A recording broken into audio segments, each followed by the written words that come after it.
Well, comes a weekend. You got to find out what's playing at the movies. There's no better guy in America to go to than our Hollywood correspondent, sometimes San Francisco correspondent, Michael Snyder. Hi, Michael. How are you?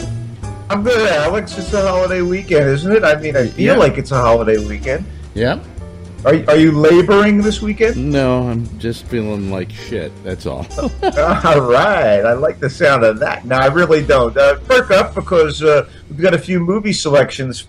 The first of which is something called The Transporter Refueled. Refueled after 3 movies starring Jason Statham, that ass-kicking, martial arts whiz and charming angular chrome dome.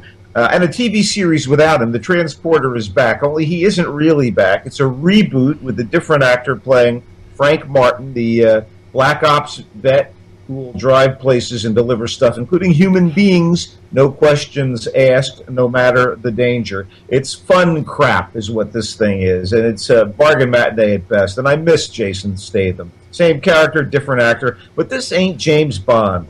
So they've done a reboot. Why not introduce a different character as the Transporter? Frank Martin isn't as iconic as Bond or Bruce Wayne or Jack Ryan or even Jason Bourne. So anyway, this new Frank, who, by the way, is played by a guy who was briefly on Game of Thrones, Ed Skrein.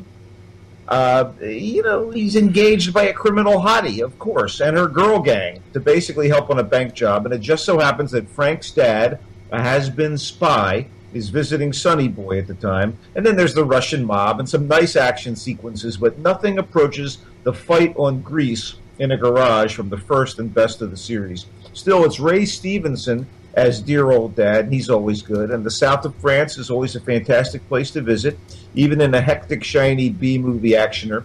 Luc Besson is still producing this stuff, so no one would assume that they are anything but global cash cows. And this felt a little milked out as cash cows go. Again, bargain matinee is the best I could say, even despite the presence of Mr. Stevenson.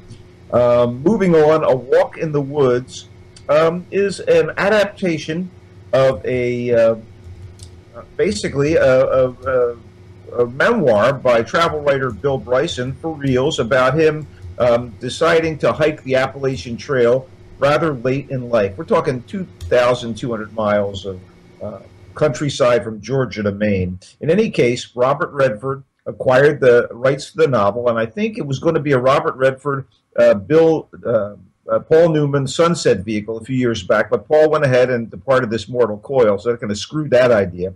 And it might have been nice, Butch and Sundance, one more go-round. Instead, we have grizzled Nick Nolte, more grizzled than usual. Nolte and Redford are 2 old pals, and they decide to reconnect with nature and one another when Redford's character, Bill Bryson, decides to hike the Appalachian Trail. So it's adventure and drama and comedy. And so apparently the Nick Nolte character is the only old buddy that Bryson has in his crew willing to go on this grueling hike. And Emma Thompson plays Bryson's patient wifey. Kristen Schaal is a super annoying single white female hiker who pesters the old duffers for a bit. You get Mary Steenburgen as the flirtatious older woman. And it's hard to dislike this thing, but ultimately it's sort of soft. It's sort of toothless. It's sort of fluffy. Hard to hate, but not that easy to recommend with a big thumbs up. A Walk in the Woods. Creep, on the other hand, I love this movie. Low budget to the maximum. A guy answers an online ad for a cameraman with the video set up and drives up into the mountains for the job without meeting the person hiring him. So he kind of should get what he deserves in Creep. This is creepy, sinister, and darkly funny, and a cross between found footage horror and a sick and twisted buddy picture with essentially a 2-person cast, and it works big time. It really helps that Mark Duplass, one of the Duplass brothers who have made really wonderful low-budget films, and he's moving into more high visibility movie roles.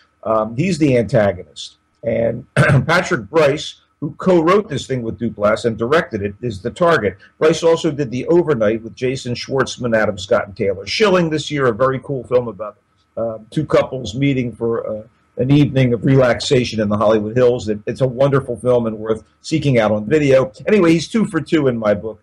Creep is really pretty cool. And again, Duplass, he's making some great low-budget stuff and moving into the higher realms. All right, Dragon Blade features John Cusack and Adrian Brody going to China to co-star with producer, star, and title song singer Jackie Chan in a beautiful, expensive to make, and pretty dumb historical epic in 3D. It spins out of those Lost Legion of Rome stories, and since it takes place in China during the Han Dynasty, we're talking a really lost legion. So Chan's character is in charge of the protection squad of the Western regions, meaning these are the guys who police the Silk Road, and he teams up with Roman General Lucius, played by John Cusack, against the villainous Roman despot Tiberius, played by Brody, who's an Oscar winner, for God's sake. Anyway, he wants to take over the world, including China, and take out Lucius. So Cusack in this film, in all of his Roman warrior garb, frequently looks embarrassed, particularly when it comes to the dialogue, which is probably a product of English as a second language screenwriting. But it's the over-the-top hysteria of Adrian Brody's performance that is the biggest asset or liability of this ponderous plot. The aging Chan can still charm, and some of the action and fighting sequences are entertaining, but this is a slog in 3D or not. Dragon Blade, or, you know, if we want to get Chinese on this thing, it's Tianjiang Zhongxi. That's right. Anyway, let's finally wrap things up with a movie I loved, Breakpoint. It might be construed as a vanity project since actor Jeremy Sisto is the top liner. He's the star. He co-wrote and co-produced it. But it's an earnest little film about a dissolute doubles player who is desperate to reignite his career. But if you think about it as a vanity project, it would ignore how charming and witty and insightful and emotionally satisfying the film becomes as Jimmy Price, the character Sisto plays, tries to reteam with his estranged brother and former doubles partner Darren, played by David Walton of TV's About a Boy, and they take aim for the to qualify for the U.S. Open, and it's going to be rough for the brothers since Darren can't stand his brother, who's kind of immature and self-destructive, and he retired from tennis years ago when his brother dumped him for a more accomplished player. Their father is a veterinarian who has been very tolerant to these guys, and he's played by J.K. Simmons. And you know, it's interesting how they can't get out of their own way. Darren is kind of a junior high school substitute teacher and can't profess his affection for the veterinarian's assistant, played by Amy Smart. And when summer comes around, he is dogged. He's shadowed by a former student, this nerdy 11-year-old boy looking for a father figure. These characters are wonderful, and the actors, including the kid who plays the young student Barry, Joshua Rush, they all work beautifully.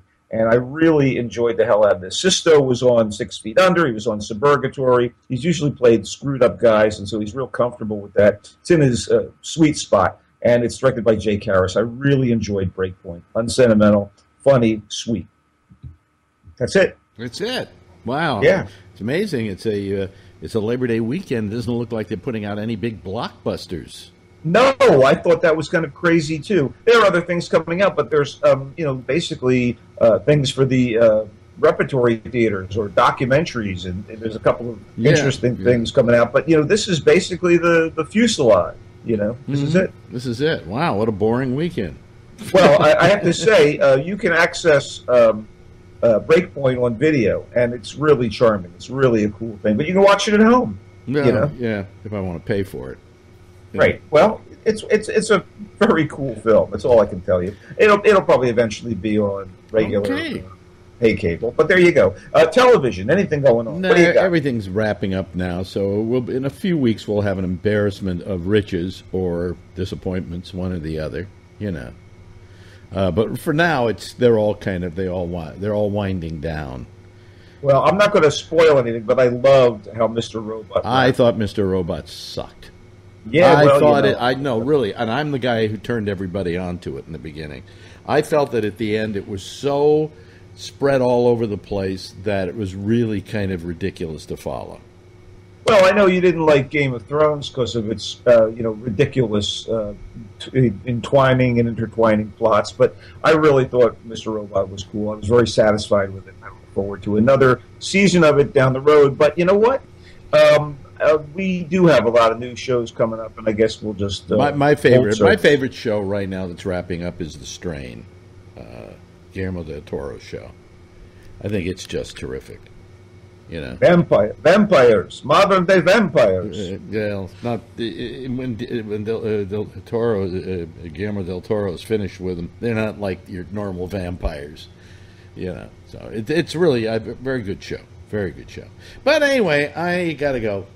Yeah, me too. That's about it. Have a great holiday weekend, and we'll catch you next week. And where can they find you quickly?